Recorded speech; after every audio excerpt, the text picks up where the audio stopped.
नमस्कार दोस्तों। Israel Palestine के बीच में हालत इस हद तक खराब हो गई है कि मानो एक जंग छिड़ गई हो। हजारों रॉकेट्स बरसाए जा रहे हैं और ढेरों लोगों की जानें जा रही हैं। इनफैक्ट कुछ बच्चों तक की भी जानें गई हैं। ये मुद्दा इतना कंट्रोवर्शियल है कि बाकी दुनिया के लोग दो हिस्सों में बंट गए हैं। इंडिया में भी ट्विटर पे दो ट्रेंड्स चल रहे थे टॉप पर, एक इंडिया स्टैंड्स विद इजराइल और एक इंडिया स्टैंड्स विद पैलेस्टीन।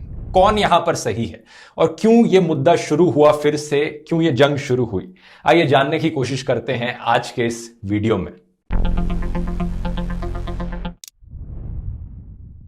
अब यह है दोस्तों इजराइल पैलेस्टीन का मैप। इसमें इजराइल कहां पर है यह तो बड़ा क्लियरली दिख ही रहा होगा आपको, लेकिन पैलेस्टीन को थोड़ा ढूंढना पड़ता है। जो ऊपर का हाईलाइटेड रीजन है उस पूरे रीजन को वेस्ट बैंक कहते हैं और जो नीचे पतली सी ग्रीन कलर की स्ट्रिप दिख रही है उसे गाजा स्ट्रिप कहते हैं। अब इस पूरे नक्शे में जो ग्रीन कलर के एरियाज है वहां पर पैलेस्टीनियन लोग रहते हैं और जो डार्क ग्रीन कलर के एरियाज है वहां पर पैलेस्टीनियन सरकार का राज है। लेकिन जो वेस्ट बैंक के अंदर पिंक कलर का एरिया है वहां पर इजराइल का कंट्रोल है और वहां पर कुछ इजरायली लोग भी रहते हैं। अब ये नक्शा देखकर थोड़ा अजीब सा नहीं लग रहा आपको कि ये कैसे हो सकता है कि दो देश ऐसे एग्जिस्ट करते हैं 100 अलग अलग टुकड़ों में, 100 से ज्यादा अलग अलग टुकड़े हैं। और अगर कोई इंसान ऊपर से नीचे तक चलना शुरू करेगा तो देखेगा अच्छा मैं इजराइल में हूं, अब मैं पैलेस्टीन में आ गया, थोड़ा सा आगे चला अब मैं फिर इजराइल में आ गया, थोड़ा सा और आगे चला अब मैं फिर पैलेस्टीन में आ गया। कैसे हो सकता है? एक ऐसा देश कैसे एग्जिस्ट कर सकता है 100 से ज्यादा अलग अलग टुकड़ों में? इसका अपना ही बड़ा इंटरेस्टिंग इतिहास है। इतिहास की बात मैं इस वीडियो में नहीं करूंगा क्योंकि बहुत लंबा वीडियो खिंच जाएगा। एक अलग से वीडियो बनाऊंगा इसके बाद जो इजराइल पैलेस्टीन की हिस्टोरिकल सिचुएशन बताएगा कि कैसे ये हो पाया। तो कोई हैरानी की बात भी नहीं है अगर दो देश ऐसे एग्जिस्ट कर रहे हैं अलग अलग टुकड़ों में बीचों बीच, तो इनके बीच में कॉन्फ्लिक्ट भी बहुत ज्यादा होता है। इस नक्शे के बीचों बीच जेरूसलम का शहर है, 3 धर्म के लोगों के लिए बड़ा ही होली शहर, क्रिश्चियंस, मुस्लिम और ज्यूस के लिए। और जेरूसलम के साथ भी यही हाल है। जो वेस्ट जेरूसलम वाला एरिया है वो इजराइल के अंदर है, वहां पर बहुत से इजरायली लोग रहते हैं। लेकिन जो ईस्ट जेरूसलम वाला एरिया है वहां पर बहुत से पैलेस्टीनियन लोग रहते हैं और इंटरनेशनल लॉ के अकॉर्डिंग वो पैलेस्टीन का पार्ट है, लेकिन वहां पर इजराइल ने कब्जा कर रखा है। इजराइल का मानना है कि पूरा का पूरा जेरूसलम शहर ही उनका है और उनका ही होना चाहिए, और पैलेस्टीनियंस का मानना है ऑब्वियसली कि वो उनका है। पिछले कई सालों से ईस्ट जेरूसलम में ढेरों पैलेस्टीनियन परिवारों को एविक्शन फेस करना पड़ा है।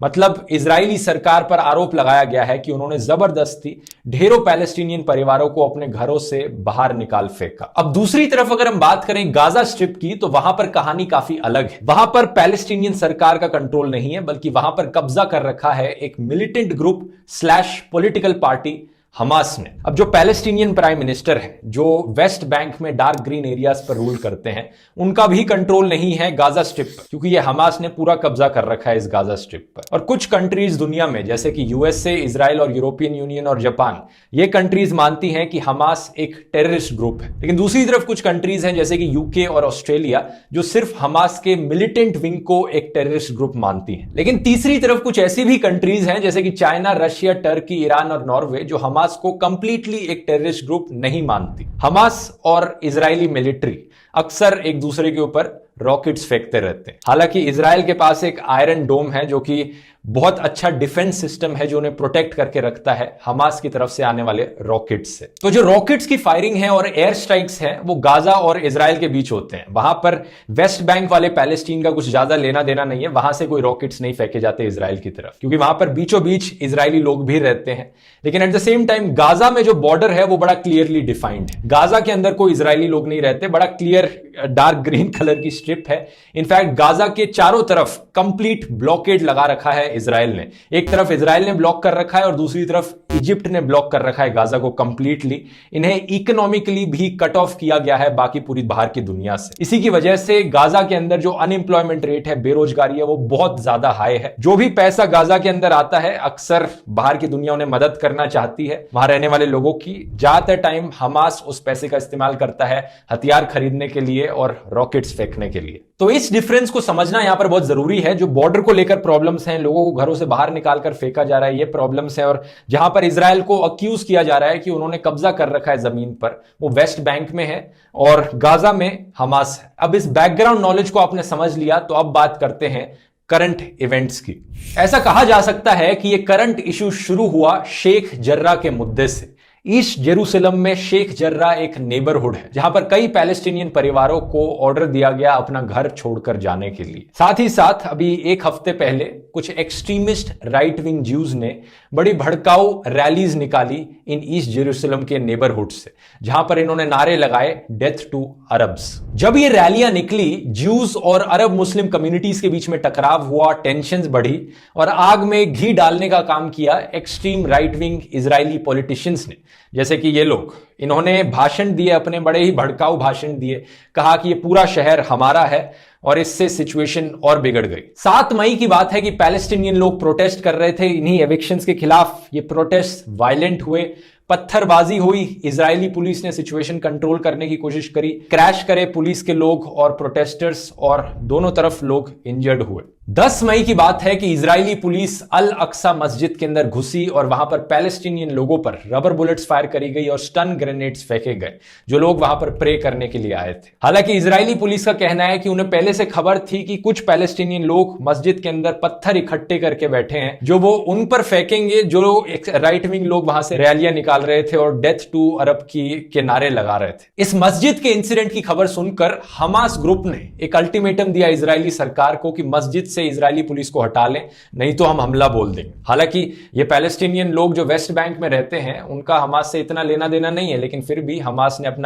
अपने आप को रिप्रेजेंटेटिव दिखाने के लिए पैलेस्टीनियन लोगों का ये वार्निंग दी और कुछ घंटों बाद रॉकेट्स भी फायर करने शुरू कर दिए इजराइल पर। तो गाजा से इजराइल में हजारों की संख्या में रॉकेट्स फेंके गए हमास ग्रुप के द्वारा और जब ये रॉकेट की बौछार हुई इजराइल पर तो इजराइल ने भी रिस्पॉन्स में आकर एयर स्ट्राइक्स कंडक्ट करनी शुरू कर दी गाजा पर। इजराइल ने 130 से ज्यादा एयर स्ट्राइक्स करी गाजा पर और पिछले 2 दिनों में 40 से ज्यादा पैलेस्टीनियन लोग मारे गए हैं जिसमें कि 9 से ज्यादा बच्चे हैं और इजराइल की तरफ भी 2 इजरायली मारे गए हैं और 1 इंडियन की भी मौत हुई है। तो अब सबसे बड़ा सवाल यह उठता है कि यहां पर कौन सही है और कौन गलत। जस्टिफाई करने के लिए दोनों साइडों के पास बहानों की कमी नहीं है। इजराइल कहता है कि हमने यहां पर रॉकेट फेंक के एयर स्ट्राइक्स करी क्योंकि हमास वाले हमारे ऊपर रॉकेट फेंक रहे थे।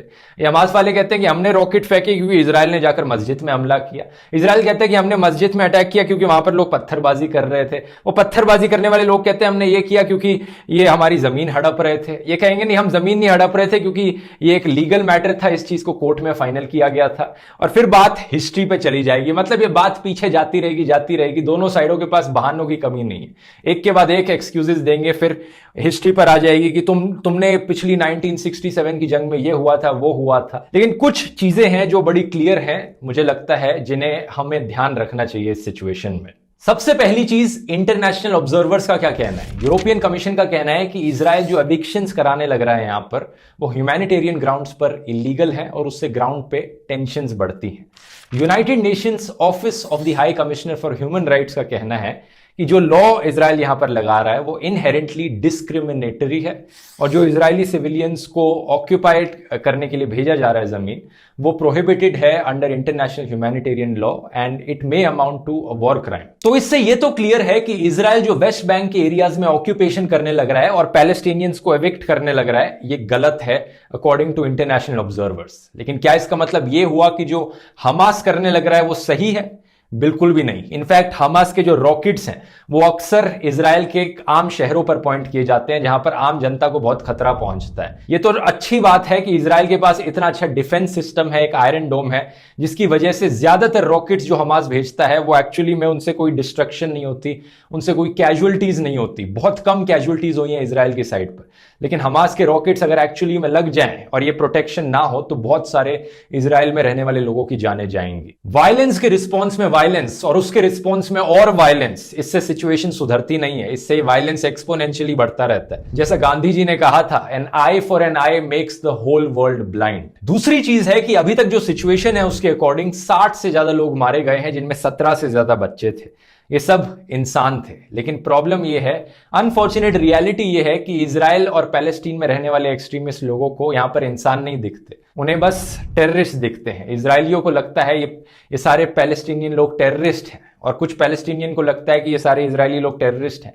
वो उन्हें इंसानों की तरह नहीं देखते। दोनों तरफ के लोगों में इतनी नफरत घोली गई है वहां के पॉलिटिशियंस के द्वारा, वहां के मिलिटेंट ग्रुप्स के द्वारा, ये दोनों लोग दोनों ग्रुप ऑफ लोग एक दूसरे को आंख में आंख मिलाकर देख ही नहीं सकते, बिल्कुल एक दूसरे का जानी दुश्मन समझते हैं। इसलिए एक के बाद एक वायलेंस को ये लोग जस्टिफाई करते रहते हैं कि हमने ये किया डिफेंस में किया है, हमने ये किया अपनी जिंदगी बचाने के लिए किया है। बात यहां पर यह है समझने वाली कि सारे पैलेस्टीन लोग हमास को सपोर्ट नहीं करते, एट द सेम टाइम सारे इजरायली लोग अपनी इजराइल की सरकार को सपोर्ट नहीं करते जो इजराइल की सरकार ये करने लग रही। पास्ट में ऐसे कई इजरायली पॉलिटिशियंस भी आए हैं जिन्होंने कोशिश करी है अपनी ज्यादा से ज्यादा पीस बनाने की, और उन्हें असैसिनेट भी कर दिया गया था एक्सट्रीमिस्ट इजरायली ज्यूज के द्वारा। तो दोनों तरफ एक्सट्रीमिस्ट लोग बहुत ज्यादा हैं, इतनी सिग्निफिकेंट पॉपुलेशन है एक्सट्रीमिस्ट लोगों की कि वो ओवर पावर कर जाते हैं। इसी रीजन से पूरे देश को टेररिस्ट घोषित कर देना, कि ये कहना कि सारे इजरायली लोग टेररिस्ट होते हैं या फिर सारे पैलेस्टीन लोग टेररिस्ट होते हैं, ये बहुत ही गलत है करना। अगर ऐसा बोलोगे आप तो इससे बस नफरत बढ़ेगी ही, कम नहीं होगी दोनों साइड्स के बीच में। तीसरी चीज यहां पर यह है जो स्पाइडरमैन फिल्म का कोट है, with great power lies great responsibility. दोनों साइडों को देखो, किस साइड के पास ज्यादा पावर है, बड़ा ऑब्वियस है। इजराइल की जो मिलिट्री टेक्नोलॉजी है, जो इनके डिफेंस सिस्टम्स है, जो इनकी एजेंसीज है मोसाड जैसी, उनसे कंपीट करना नेक्स्ट टू इम्पॉसिबल है। ये दुनिया की one of the best military powers है इजराइल। तो इतनी पावर के साथ साथ इनकी रिस्पॉन्सिबिलिटी भी बढ़ जाती है। जो हमास जैसे लोग हैं जिन्हें इजराइल टेररिस्ट मानता है, अगर टेररिस्ट ग्रुप रॉकेट फेंकेंगे तो इन्हें भी उन्हीं की तरह रिस्पॉन्स करने की जरूरत नहीं है, इन्हें वायलेंस के रिस्पॉन्स में वायलेंस करने की जरूरत नहीं है उसी लेवल का। इजराइल ने गाजा में जो एयर स्ट्राइक्स करी हैं उसमें बहुत से सिविलियंस और बच्चे भी मारे गए हैं, और इजराइल के पास इतनी टेक्नोलॉजी है, उन्हें इन चीजों का तो ध्यान रखना चाहिए कि वो जब टारगेट कर रहे हैं तो सिर्फ उनके रॉकेट लॉन्चर्स को करें या उनके टेररिस्ट ग्रुप्स को करें। बच्चे तो कोई यहां पर टेररिज्म का काम नहीं कर रहे हैं ना। और ये कहना कि यहां पर कुछ साइड में कैजुअलिटीज होंगी ही जब आप उन्हें टारगेट करोगे, ये सही नहीं है। अगर आपके परिवार से कोई वहां पर होता और आपके परिवार के जहां पर आपका परिवार रहता है उसकी साइड वाली बिल्डिंग में कोई टेररिस्ट रहता है और वहां पर बम गिराया जाए और आपके परिवार में किसी की मौत हो जाए, तो क्या ये जस्टिफाइड होगा? बिल्कुल नहीं होगा, स्पेशली जब ये काम दुनिया की one of the top military powers करे। तो ये चीजें कुछ सोचने वाली हैं, इन्हें ध्यान में रखना जब भी आप इस इशू के बारे में किसी से बात करो। तो बाकी आने वाले टाइम में मैं एक डिटेल्ड वीडियो बनाऊंगा इजराइल पैलेस्टीन की हिस्ट्री पर, उसी से ही बहुत से और सवालों के जवाब मिलेंगे जब आप इनकी हिस्ट्री डिटेल में जानेंगे। तो मिलते हैं अगले वीडियो में। धन्यवाद।